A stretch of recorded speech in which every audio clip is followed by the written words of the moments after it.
High বন্ধুরা, আসসালামু আলাইকুম। আজ তৈরি করে দেখাবো পাটিসাপটা। স্পেশাল ক্ষীরের রেসিপি থাকবে আজকের এই রেসিপিতে, এবং সেই সঙ্গে থাকবে দুইভাবে ভাজার পদ্ধতি। যেটা আপনার ভালো লাগে ঠিক সেভাবে ভেজে খেয়ে নিতে পারেন। এবং সঙ্গে থাকবে একটি গোপন টিপস, যে টিপস ফলো করলে আপনার কড়াই থেকে ইজিভাবে উঠাতে পারবেন, একদমই লেগে যাবে না। তাহলে চলুন কথা না বাড়িয়ে আমরা মূল রেসিপিতে চলে যাই। এজন্য আমি প্যানে নিয়ে নিলাম 2 চামচ পরিমাণ ঘি। তার ভিতর দিয়ে দিলাম 3 চামচ পরিমাণ চাউলের গুঁড়া, আতপ চালের গুঁড়া দিয়ে আমি খুব ভালোভাবে এটাকে ভেজে নিব। আর খেয়াল রাখতে হবে যেন পুড়ে না যায়। ততক্ষণ ভাজবো যতক্ষণ পর্যন্ত চাউলের গুঁড়া থেকে কাঁচা ঘ্রাণটা চলে যায়। এর ভিতর আমি দিয়ে দিলাম গুড়, খেজুরের গুড়টা দিয়ে আমি কিছুক্ষণ নেড়ে নিয়ে তার ভিতর দিয়ে দিলাম নারিকেল কুড়া। এবার নারিকেল কুড়াটাকে দিয়ে আবারও কিছুক্ষণ নেড়ে নিব। নেড়ে নিয়ে এর ভিতর দিয়ে দিব আমি আগে থেকে জাল করে রেখেছিলাম গরুর দুধ। সেই দুধটা আমি দিয়ে দিব হাফ কাপ পরিমাণ, দিয়ে আবারও কিছুক্ষণ নেড়ে নিব। ততক্ষণ পর্যন্ত নেড়ে নিব যতক্ষণ না গুড়টা খুব ভালোভাবে গলে যায়। গুড়টা গলে যাওয়ার পর এর ভিতর আমি দিয়ে দিব সাদা তিল। আমি 2 চামচ পরিমাণ সাদা তিল এখানে দিয়ে দিলাম, দিয়ে আবারও কিছুক্ষণ নেড়ে নিব। এভাবে নেড়ে নিতে নিতে যখন দেখবেন যে প্যান থেকে এটা আলাদা হয়ে আসতেছে, তখন বুঝবেন যে এটা আপনার হওয়ার পথে। আর কখনোই এর থেকে বেশি শুকিয়ে ফেলবেন না, তাহলে কিন্তু যদি বেশি ঘন করে নামিয়ে ফেলেন তখন কিন্তু ঠান্ডা হয়ে যাওয়ার পর শক্ত হয়ে যাবে, তখন আর খেতে ভালো লাগবে না। আমার ক্ষীরটা রেডি, এখন আমি নামিয়ে ফেলবো। আর এদিকে আমি তৈরি করব পাটিসাপটার লিকুইডটা তৈরি করার জন্য এর ভিতর আমি নিয়ে নিলাম 3 কাপ পরিমাণ আতপ চালের গুঁড়া এবং পরিমাণ মতো লবণ। লবণটাকে দিয়ে খুব ভালোভাবে আমি মেখে নিব। মেখে নেওয়ার পর অল্প অল্প করে পানি দিয়ে আমি লিকুইডটা তৈরি করে নিব।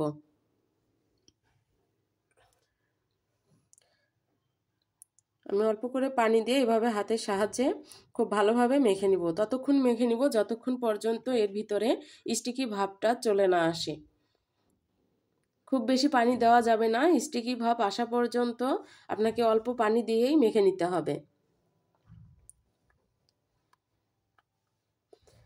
কিছুক্ষণ মেখে নেওয়ার পর তার ভিতরে আমি দিয়ে দিলাম গুড়। আমি গুড়টা আলাদা করে জাল করে রেখেছিলাম, সেই গুড়টা আমি দিয়ে নেড়ে নিব। নেড়ে নেওয়ার পর এর ভিতর দিয়ে দিলাম ময়দা, হাফ কাপ পরিমাণ ময়দা এবং তেল, রান্নার সয়াবিন তেল। এই ময়দা তেলটা দেওয়ার কারণে আপনার প্যানে একটুও লেগে যাবে না, খুব ইজিভাবে উঠে আসবে। এবার তেল আর ময়দাটা দিয়ে আমি আবারও খুব ভালোভাবে মিশিয়ে নিব। হ্যান্ড উইচের সাহায্যে এবার মিশিয়ে নিব, কারণ আমাদের স্টিকি ভাবটা কিন্তু আমি আগেই নিয়ে এসেছি। এবার আমি দিয়ে দিব আবারও কিছুটা পানি। পানিটা দিয়ে আমি আবারও হ্যান্ড উইচের সাহায্যে খুব ভালোভাবে মিশিয়ে নিব।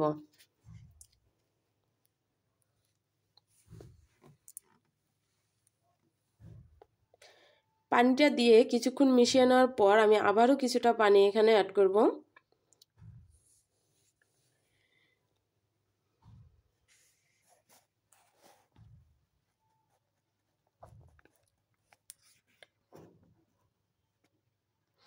এবার মিশিয়ে নেওয়ার পর আমি আপনাদেরকে কাছ থেকে দেখিয়ে দিচ্ছি এর কনসিস্টেন্সিটা ঠিক কেমন হবে। কিছু জিনিস আছে এগুলো আসলে বলে বোঝানো যায় না, চোখে দেখে আন্দাজ করে বুঝে নিতে হয়।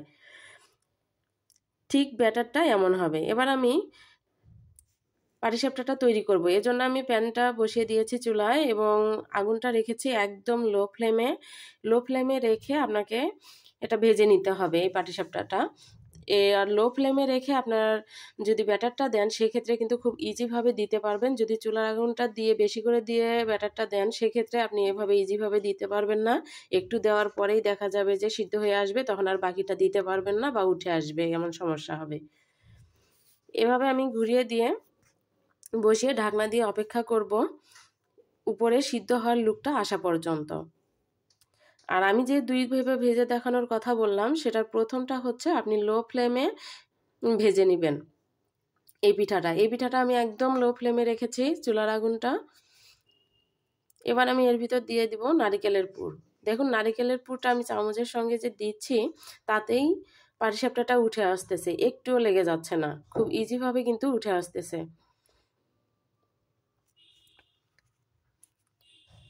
এভাবে লো ফ্লেমে আমি সবগুলো পাটিসাপটা ভেজে নিব।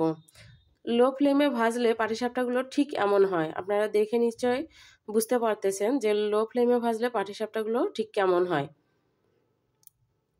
আর এই পাটিসাপটাটাও খেতে কিন্তু খুব মজা। এবার আমি অন্যভাবে ভেজে দেখাবো। এজন্য আমি চুলার আগুনটা কিছুটা বাড়িয়ে দিয়েছি, খুব বেশি না। দেখুন চুলায় দেওয়ার পর সঙ্গে সঙ্গে কিন্তু সিদ্ধ হওয়ার লুকটা চলে আসতেছে। এবার সিদ্ধ হয়ে গেছে, এরপর আমি নারিকেলের পুর দিয়ে এভাবে উল্টিয়ে দিচ্ছি।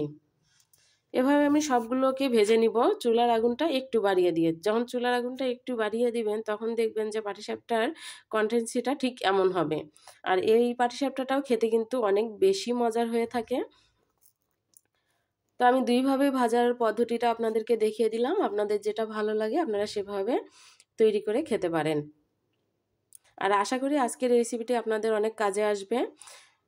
কেননা দেখা যায় যে পাটিসাপটা তৈরি করতে গেলে কড়াইয়ের সঙ্গে লেগে যায়, সেক্ষেত্রে আসলে বিরক্ত লাগে, তখন করতেও মন চায় না। আশা করি আজকের টিপস ফলো করে যদি আপনারা পাটিসাপটা তৈরি করেন একটুও কড়াইয়ের সঙ্গে লেগে যাবে না। এবার আমি সবগুলো ভেজে নিয়েছি। দেখুন চুলার আগুন বাড়িয়ে দিয়ে ভাজলে ঠিক এমন হবে এবং কমিয়ে দিয়ে যখন ভাজবেন তখন ঠিক এমন হবে। দুইভাবেই ভেজে খেয়ে নিতে পারেন, খেয়ে দেখতে পারেন। আর কোনটা আপনাদেরকে ভালো লাগলো অবশ্যই কমেন্টে জানাবেন। আর যদি ভালো লেগে থাকে তো অবশ্যই একটি লাইক করবেন, কমেন্ট করবেন এবং চ্যানেলটিকে সাবস্ক্রাইব করে পাশে থাকবেন।